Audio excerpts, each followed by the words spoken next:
And here's another. It was issued from Geneva, Switzerland, actually.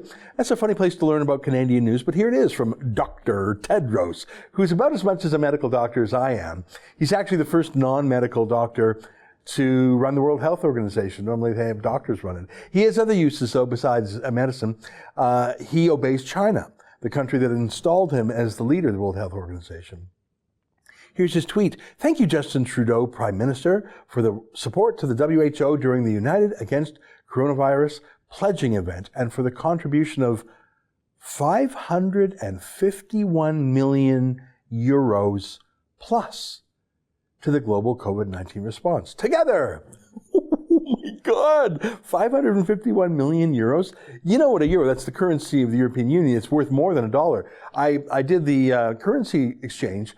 That's 838 million Canadian dollars.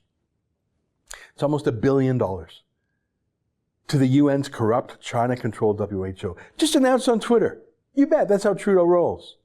Just like how Trudeau blurted out that he was giving $50 million to some scheme that a U.S. late-night comedian Trevor Noah came up with. $50 million just to get a cool retweet from some B-list celebrity. That's how Trudeau does it with your money.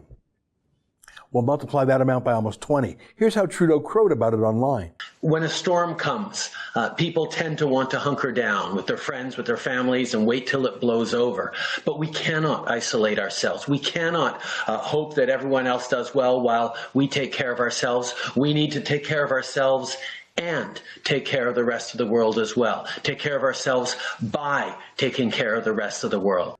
What? The safety of our own people depends on how people in other countries are? Yeah, no. Not if we have borders. Then we keep people with the virus out.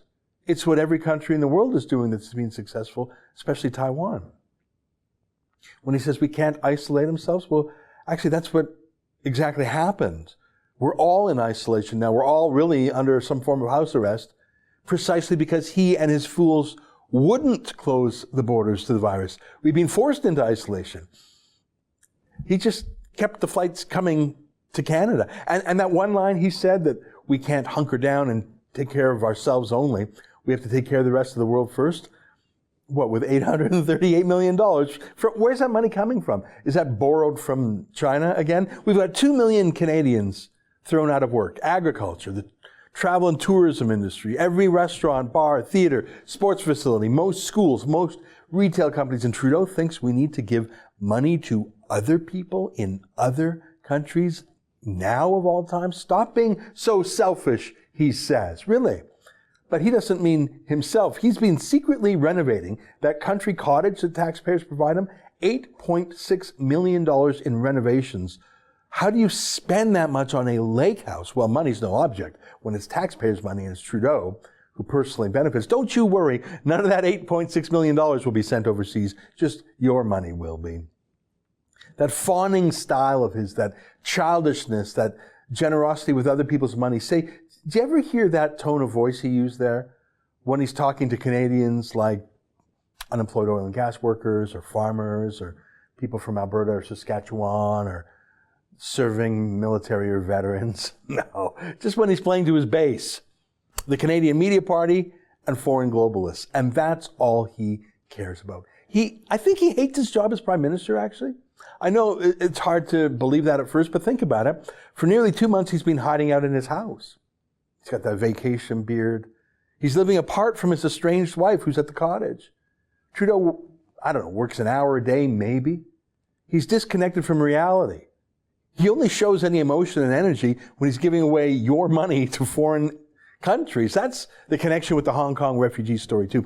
Trudeau wants that temporary seat on the United Nations Security Council that's coming up for a vote. He needs China's vote to get on that, and the votes that China controls. That's why Trudeau won't approve those Hong Kong refugees. That's why Trudeau just gave nearly $1 billion to the corrupt, lying, China-controlled WHO. And that's his exit plan, I think. Trudeau checked out as our Prime Minister in October when he lost his majority government in the last election. Even before that, when the blackface revelation stunned him, on top of the Jody Wilson-Raybould judicial interference matter, Trudeau just stopped having fun because people stopped looking up to him. They stopped believing him.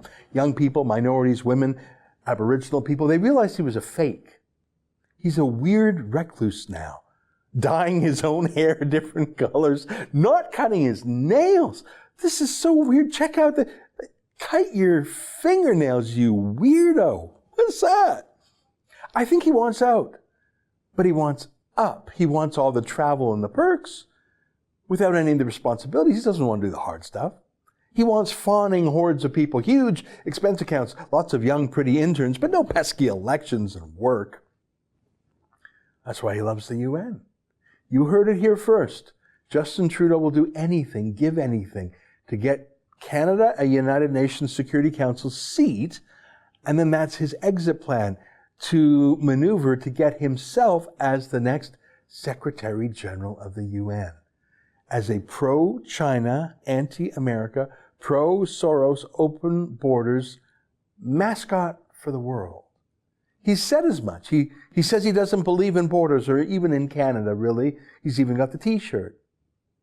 If you know that about Trudeau, if you believe that he wants out, that he wants to run the UN, that he wants to get away from countries and borders, then all of a sudden a lot more things about his anti-Canadian decisions start to make sense. That's an excerpt from my daily show, the EZRA Levant Show. Every day I do a monologue on the news of the day, then I interview an interesting guest, and then I read my hate mail. You gotta subscribe. Go to rebelnews.com.